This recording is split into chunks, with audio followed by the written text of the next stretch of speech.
The Brian Green Property Group New Zealand Rally Championship returns to sunny Northland to Rally Whangarei.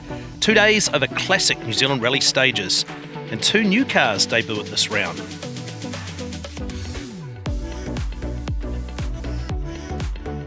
For Jackson Clendon, it's the long-awaited arrival of his new generation Rally 4 Fiesta. I'm stoked to have it here. I've been waiting for it for about 5 months now, so yeah, it's good to actually see it, have it in my hands and actually be able to drive it. I can't wait.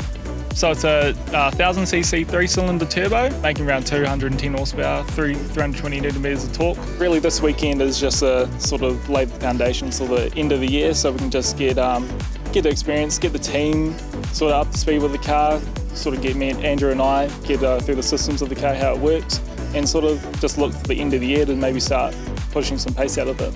Peter Farrell's returned to New Zealand after 38 years of successful racing in the United States. He debuts a stunning RX-7 FD Turbo in the open class. Yeah, put a lot of effort in, and you know, we haven't really had it very long, but it's an extremely powerful car, more than you need for rally, but we've got a few tricks up our sleeve to keep that under control, and I just need seat time. I've only driven it about 10 kilometres on gravel so far, so the plan this weekend is at Whangarei is to keep it on the road and get some seat time. Leg 1 of the rally starts with a double pass of the Poe Island Superstage at night. But before that, there's a park up on the Te Mātaua Poe Bridge, a stunning location to get the rally underway. Dylan Thompson, who led the two-wheel drive in his Group N Fiesta. Jackson Clendon, second in the new Rally 4 Fiesta. Jordan Grant just under a second ahead of the historic Group B of John Silcock, who was 1.3 seconds ahead of Anthony Jones's Escort.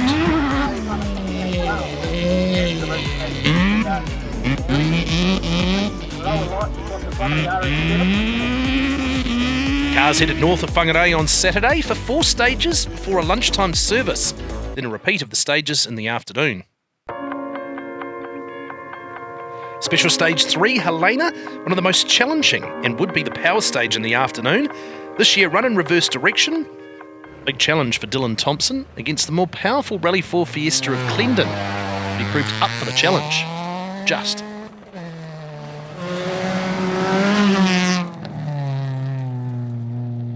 Dylan, you look calm and measured in there. Everything go right this morning? Yeah, no, it was awesome. It's really marbly with the hard base and the rocks on top. But no, Bain did an excellent job first off the bat. So I think we've done the best we can in there, and we'll just have to see where we stack up. Thompson's stage time just 0.3 of a second faster than the Suzuki of Jordan Grant. Grant's car had issues at round 1, but now the New Zealand-built Suzuki was showing that it's up to matching the pace of the M-Sport factory-built Fiestas. Bryn Jones moved into third in the class here, with a fast run over the stage, just half a second a K slower than the front two. And a great indication too of just how much camber there is on these roads in Whangarei that the drivers really have to commit to as Bryn is here.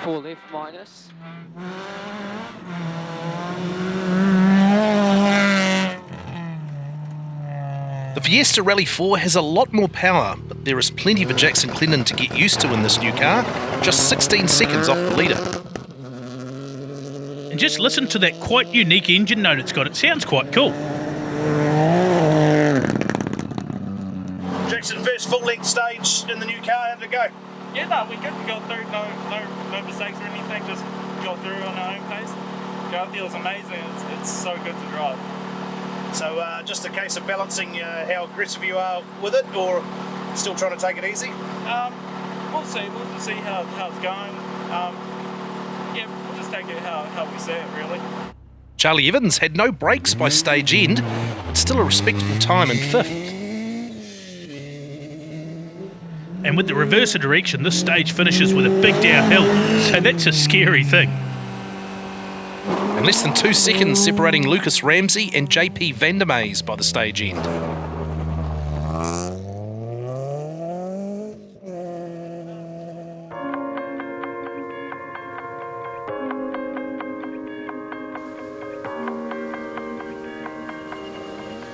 Jackson Clendon was the man on the move through the morning, second on stage 4, then winning stage 5 when Thompson struck trouble.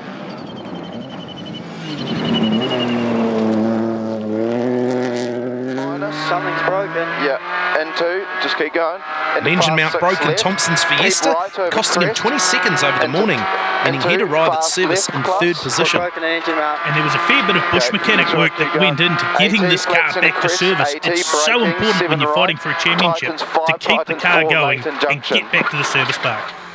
Jordan Grant took advantage of this as well, powered the Kiwi Suzuki into the lead, just 3.4 ahead of Clendon. Open class contender Dan Haynes had a disastrous start when his car stopped between the two night stages.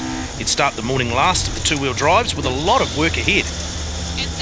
And that just compounded a tricky build-up where regular co-driver Matt Priest suffered from COVID and Tanya Cresswell got the last-minute job to jump in the co-driver's seat. McRae Sloper was the next quickest to Haynes through the morning stages in his BMW 328, but on stage 6, he crashed. And this is a locally built BMW. Lots of power trying to power those rear wheels. But you've got to keep it on the road.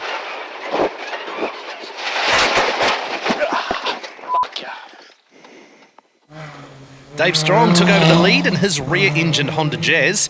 Car reliability paying dividends now as he gets to grips with this tricky car. And they say you can't teach an old dog new tricks, but it seems like Dave is actually getting his head around what's a very different concept to a front-wheel drive car. Peter Farrell easing his way back into rallying. A turbo rotary might seem like a challenge on gravel, but this car has turbo boost control to regulate power over the lower gears.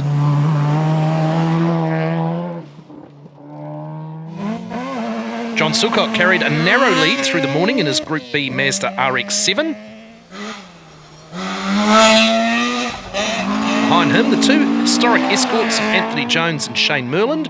Jones got past Merland on special stage 5, but they'd finished the morning separated by just 10 seconds. So after the morning loop, in the NZRC two-wheel drive class, it's Jordan Grant with a slender lead and Dylan Thompson not far behind either.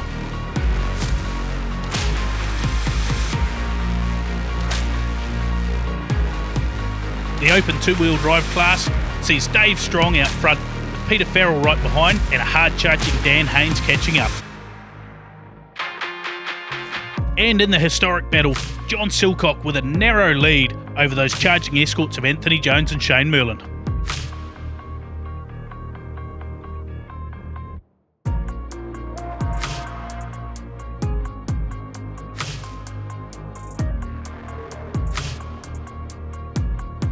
The morning stages repeated over the afternoon, with Helena 2 also counting as the power stage. Jackson Clendon was fastest on the power stage and also moved into a narrow lead over Jordan Grant. Grant now just 3.3 seconds behind in second, not giving up. Dylan Thompson made repairs at service and was just 0.3 of a second slower through the stage. He still trailed the leaders by over 40 seconds after that time lost on 5. Bryn Jones, 4th on the power stage and 4th overall. He was just 10 seconds down on Thompson, showing real improvement with every stage kilometre. You're right. Albeit that's not going to help progress. That's it. Just do a UE. But very impressive. Two young fellas. It's important to stay calm, and they've done exactly that and just get back on with the job. 6 left plus. Charlie Evans picking up the final power stage point in 5th, this time with some brakes. I'm sure that'll be a far more enjoyable experience. The other close battle was for 6th and 7th between the older Fiesta of JP Vandermeys and the newer R2 Fiesta of Lucas Ramsey. Vandermeys led Ramsey early in the afternoon, but on stage 9, Ramsey pushed hard to gain a 28-second advantage and move into 6th. Dave Strong was delayed in service, so picked up a 2-minute 40 time penalty at the start of the power stage. Haynes remained the fastest through the afternoon, but even with Strong's time penalty, he could not close the gap and remained in second. Peter Farrell's stage times improved over the afternoon as he got more comfortable with the new car. He'd finish in 3rd. John Silcock was the fastest historic on 3 stages in the afternoon, but the historics battle was one of the closest of the day. Jones and Merland continued to trade stage times over the 4 stages, sometimes separated by less than 2 seconds.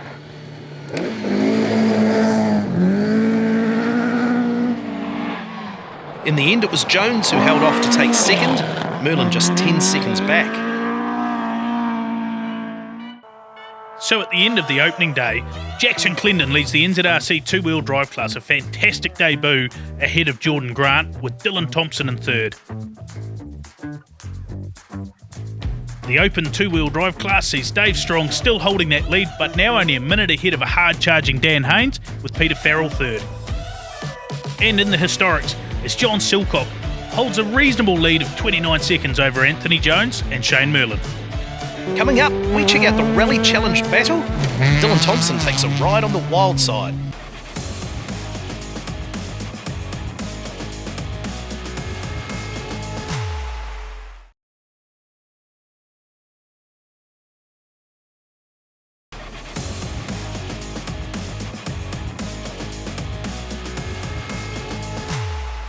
Six starters in the two-wheel drive Rally Challenge.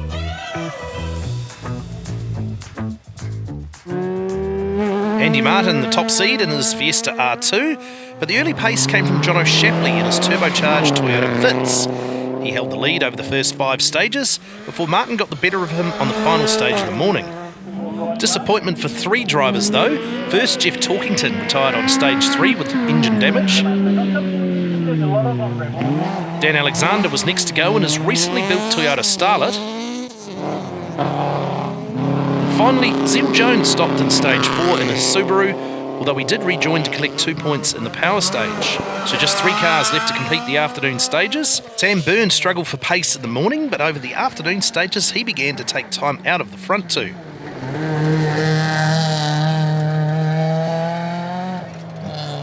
When Jono Shapley slowed in the final stage, he passed him for second place.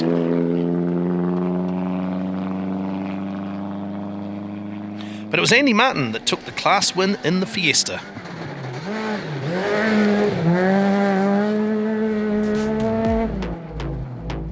So confirming Andy Martin takes out the challenge class ahead of a fast-closing Sam Byrne, while gearbox problems slowed Jono Shapley to third.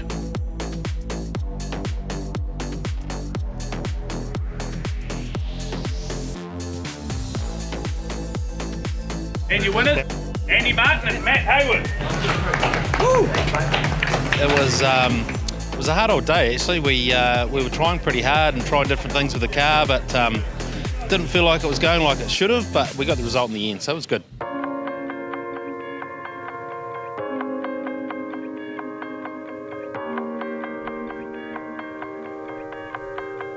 Sunday saw the cars head south of Whangarei. 4 more stages repeated twice. The cars competing for day 2 points as well as overall honours. Chance for Dylan Thompson to gain more points and maybe get closer to the leaders, but the Fiesta driver taking this popular spectator junction too fast with disastrous results.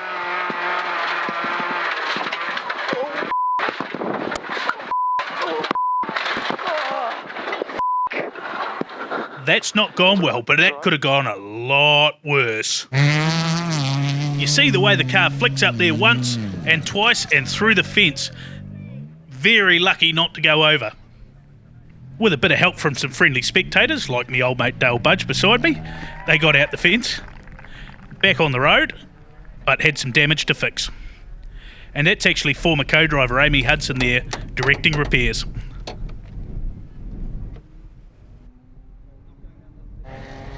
So that left Jackson Clendon and Jordan Grant to scrap over the overall lead, which Clendon was holding on to. Grant was slightly faster over the morning stages, meaning that he held the day 2 lead. Likewise, in the battle for third, Bryn Jones was in a tight fight with Charlie Evans for the day 2 and overall standings. Evans was within 20 seconds of Jones on both scoreboards, another interesting battle between a factory-built Ford rally car and a Kiwi special. Van der Meijs and Ramsey had fought hard over day 1, but Ramsey had the advantage on day 2, after Van der Meijs found his car had worn wheel bearing when he arrived at the lunchtime service. Oh, and the apple doesn't fall far from the tree. Lucas Ramsey, that could well be his father, Chris, driving that. Dan Haynes, keen to make up for his day 1 time penalty, led the open class through the day 2 stages. In the overall classification, he'd closed the gap to Dave Strong to just 15 seconds. Strong was putting up a good fight for the overall open class honours, his times improving stage by stage. McRae Sloper was back in the BMW, looking for day 2 bonus points, times challenging Strong for stage times. But Peter Farrell held third in the overall standings in the Mazda. Once again, the historics proving to be the tightest battle of the rally. John Silcock saw a 23-second lead in the first stage disappear, as Anthony Jones was fastest on 3 of the morning stages. By the lunch break, Jones had turned a 23-second deficit down to under 5 seconds. Shane Merlin also keeping in touch in his escort. So in the NZRC two-wheel drive class, Jackson Clendon now moving away from Jordan Grant, Bryn Jones up to third.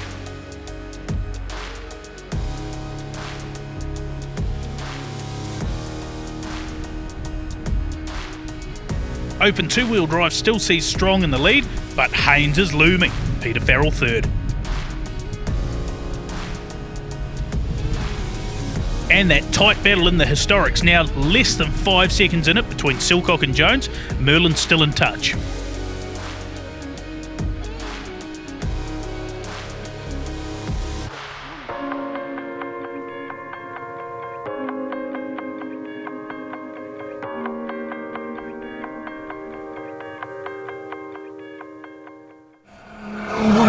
The open class battle for the rally would go in Dave Strong's favour.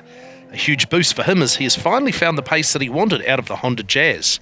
And for Dave, this is great reward to finally get a class win in this car that his team have worked so hard on for more than a couple of years. Dan Haynes put in the drive of his life and would claw back that time penalty from Friday night and beat Strong. But unfortunately, he towed a car back to the service park, and that's outside the rules, and that meant he was excluded from the results, which left Peter Farrell in second.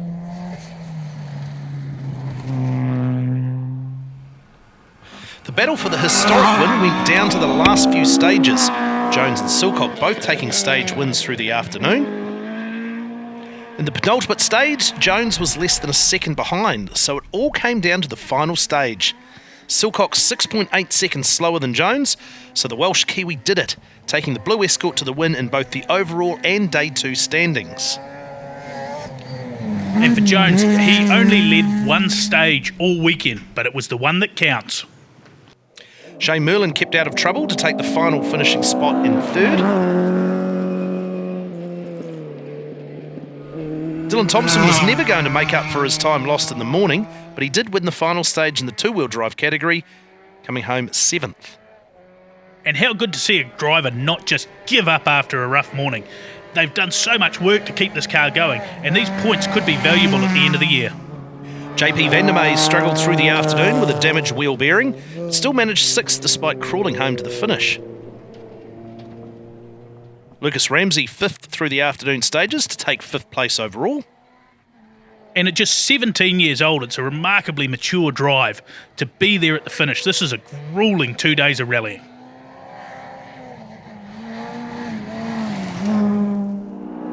Charlie Evans battled hard with Bryn Jones throughout the events, eventually finishing 4th. And for Charlie, who's been around for years and years in rallying, it's amazing to think that this is only his second attempt at the New Zealand Rally Championship.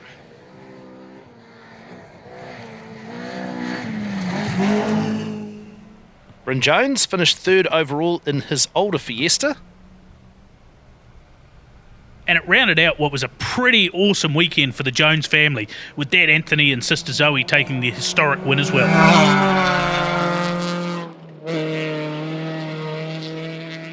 But the battle for Day 2 honours went down to the wire for Jackson Clendon and Jordan Grant. The two were never separated by more than 5 seconds, but it took until the final stage for Clendon to claim Day 2, an overall class victory in his new M Sport Rally 4 Fiesta. And for Jackson, there's so much to learn this weekend. Brand new car, left-hand drive, so many different things to get used to. So to come away with this result is seriously impressive.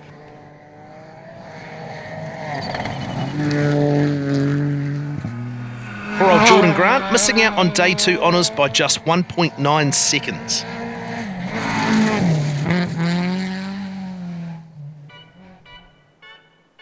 So confirming that NZRC two-wheel drive win to Clendon ahead of Grant, Bryn Jones in third.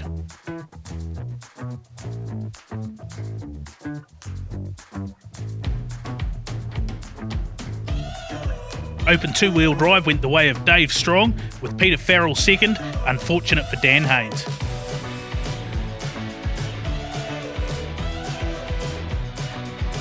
And that classic battle in the historics, Anthony Jones just getting home by 6 seconds ahead of John Silcock, Shane Merland in third. Jackson Clendon and Andrew Brooks. Trophies to be presented by Mark Cromie from Mark Cromie Motor Group.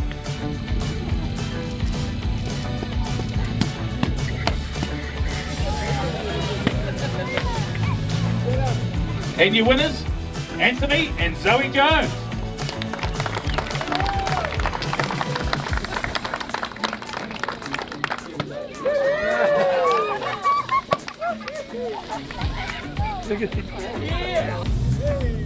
Trophies presented by Mark Cromie from Mark Cromie Motor Group. Yeah, best major one, yeah.